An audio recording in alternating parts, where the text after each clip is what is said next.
We're just outside the Desert Wildlife Refuge, which is about 20 miles northwest of Las Vegas, but it feels like it's nowhere near the city, and we're going to be exploring some of this surprisingly large area over the next couple of days. Now, the refuge has an impressive visitor center that we're going to explore tomorrow, but today we're headed into what they call the backcountry for a little adventure, and joining us for today's fun is our friend Jim Boone. Good to see you. Hi, Chris. Dave, nice to see you. Thanks for meeting us out here. Well, welcome to Desert Refuge. This is a big, wonderful place. It's got everything we would look for in a wild and woolly backcountry. Got a huge elevation range, and we'll be exploring some of the different vegetation types that we'll see as we drive out here. And I imagine there's got to be some wildlife, since that's part of the name. Yeah, there's lots of wildlife out. The area was designated to protect the desert bighorn sheep back in the 30s. And we're unlikely to see them today because they like to hide out up in the high mountain peaks. They're good at it, but we'll see plenty of other things, I'm sure. Yes, yes. Well, we'll mostly be looking at the plants because they don't get up and run away.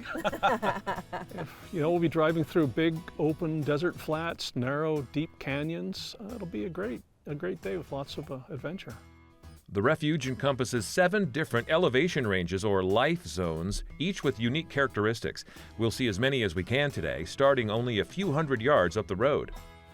So we just got started and we're already stopping, but we're still very flat. So where are we here? Well, one of the things we want to look at today is the great range of elevation that we have out here. The lowest elevations in the wildlife refuge are about 2,500 feet, and the highest elevations up in the mountain peaks are about 10,000 feet. So we're going to stop along the way and look at the plants and animals that grow and see the landscape as it changes. So we're down here in the saltbush flats at about 2,800 feet. And down here we have these heavy clay soils, and hardly anything can grow here. There's a lot of salt in it. And the saltbush is pretty much the only species that can grow down here. What it is about the saltbush that allows it to grow here when not much else will grow? The saltbush is really adapted for growing in salty soils and the heavy clay.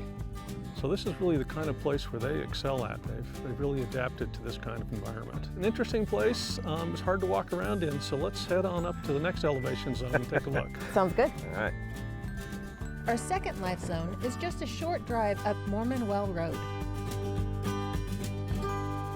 I feel like we're definitely in a little different landscape than we started. We are. We've come up to about 3,600 feet now, and the soils are very different, and the plants that grow here are very different too. Well, I know this guy. Yeah, this is our Joshua tree. It's curious. It's a very stunted one. We don't usually see them this small and this stunted looking, but we're here in a rain shadow where our storms come from the west. They come over the Spring Mountain Range, and it gets high and cold, up over 12,000 feet up there. And it wrings all the moisture, or a lot of the moisture, out of the clouds.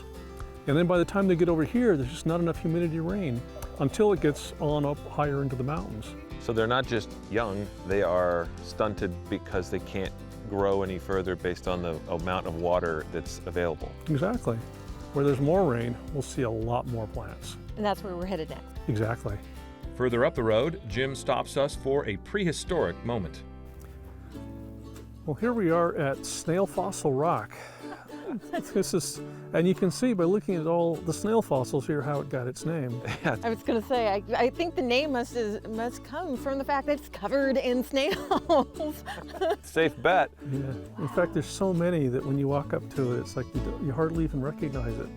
So back then, this would have been the bottom of the ocean, and it probably would have been flat. And it's hard to imagine why there would have been so many snails at the time. Yeah. Something happened. Maybe it was a mating swarm of snails. Hard to say, but they all congregated here, and then for some reason they died.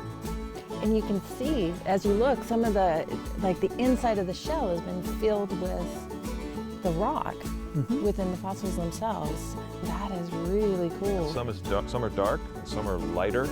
It's fascinating. It's kind of like a mystery. It is a mystery. How did this come to be? And we're lucky in a way to be alive at this time, because eventually there's going to be so many people coming out here, there's going to be a fence. There's going to be a sign that says, stay behind the fence. Right. I'm really lucky to be able to come out. The road to the next life zone is anything but smooth. This is a 4-wheel drive and high clearance road, to be sure. After quite a few slow-moving miles, we stop in the third life zone. We're up at about 5,000 feet now, so we're quite a bit higher than we were before. So it's cooler up here, it gets a lot more rain up here. And as we can see from examples Joshua Tree, the shrubs are much more robust up here. Well, and the leaves are longer, and he's much bigger. He's a beautiful example. It is. And we also have lots of other shrubs here. So we have blackbrush, grows up at this elevation. We have some Mormon tea here. We have some Mojave asters here. These would have nice purple flowers in the springtime. And Joshua trees are fairly slow growing, right? They are. Yeah, they are. We call them a tree, but they're not really a tree. And they have branches and they have bark and stuff, but on the inside they don't have wood. They have a fibrous material, so there's no tree rings to count. I remember as a kid when I would go out into the Mojave with my family and visit, and we'd look at the Joshua trees. I was always curious as to why some of them have so many branches. So when a Joshua tree starts growing, it'll have a single stem, and until it flowers, it'll just grow with that single stem. And when it heals and forms a split. Oh, so the more split it is, the more it's flowered. Okay. And so that's a relative way of aging it. To me, it's the quintessential desert vegetation when you think of the southern Nevada deserts. And we're still going to climb, right? We are. We're heading up now. We're going to go through Peekaboo Canyon, and then we'll climb up to Ponderosa Pine Forest at 7,000 feet.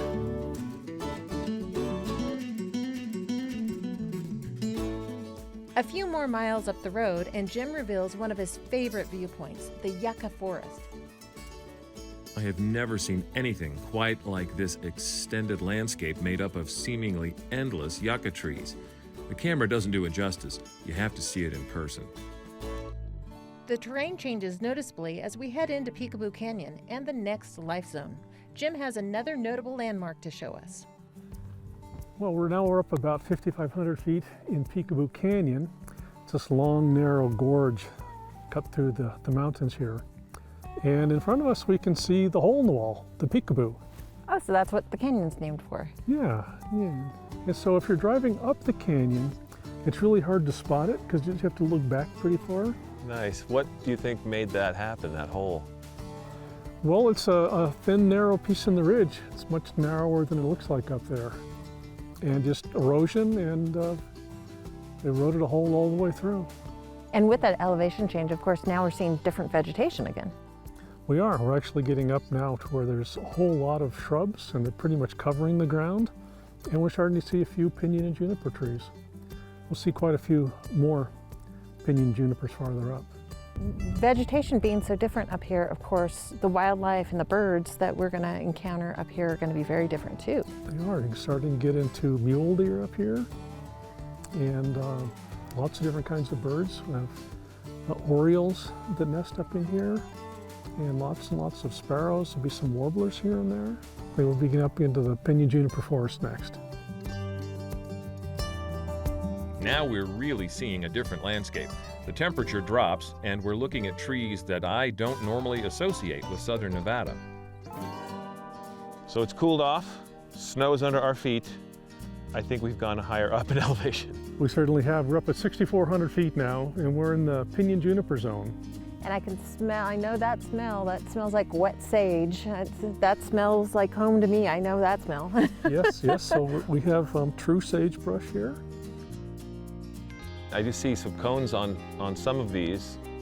Do they have a regular cycle, a time of year when you're going to see more cones than others? Yeah, the cones ripen in the fall, and it's a really important food source for wildlife and for people. And so it was a very important food source for native people. They would all come up here in the fall and gather pine nuts, pinyon seeds, and store them for the winter. They're also really important for a lot of species of wildlife. So juniper and pinyon, are they fairly fast-growing conifers? They are relatively fast. These are probably only a couple of 100 years old. So up here, we definitely expect to see mule deer. We're a lot closer to the bighorn, so more likely to see them. There's mountain lions up here, and of course the whole cadre of middle-sized mammals, so foxes and badgers and skunks and all of those things are probably thick in these woods. They mostly come out at night, so we're not going to see much of them. But We have just enough daylight left for one more life zone, just a few miles north, and it feels like winter. Well, I've had to put on extra layers and we've had some slippery footing because of the amount of ice. So we're definitely in a different place than we started. we certainly are. We're up about 7,000 feet now, and we're into the bottom edge of the ponderosa pine zone. So now we have real pine trees around us. So they have the long needles. All the other pines we've seen have short needles. So within how many miles did we change that much elevation? The whole trip was... Probably about 20 miles drive. It seems like we've gone into like 3 different states the way it's been, but it's an amazing amount of change in a very short distance. It is, and this whole notion of life zones was brought up by an ecologist back in about 1890 who was doing some early work out here. And he realized that when you're at the bottom level in the desert, and if you go up about 1,000 feet to the next zone, that's pretty much equivalent to going north about 600 miles. And of course, these 2 zones that have had some snow also means water, and which of course for the wildlife, the birds, the vegetation is so important. One thing that is really nice about these trees is that they smell like butterscotch. And you can go and stick your nose in the crack and get a nice good whiff of butterscotch. Nice. Any chance something will be in there and tell you to get out of its butterscotch hole? Well, if they're warmer, there might be some bugs in there, but I think now the bugs are pretty well frozen. Okay, I just want to make sure before I go butterscotch sniffing that I'm not going to get poked in the nose. After 6 life zones, we might as well be on another planet from where we started. Jim is the perfect companion to take us into the backcountry, and he has given us one of our most memorable days.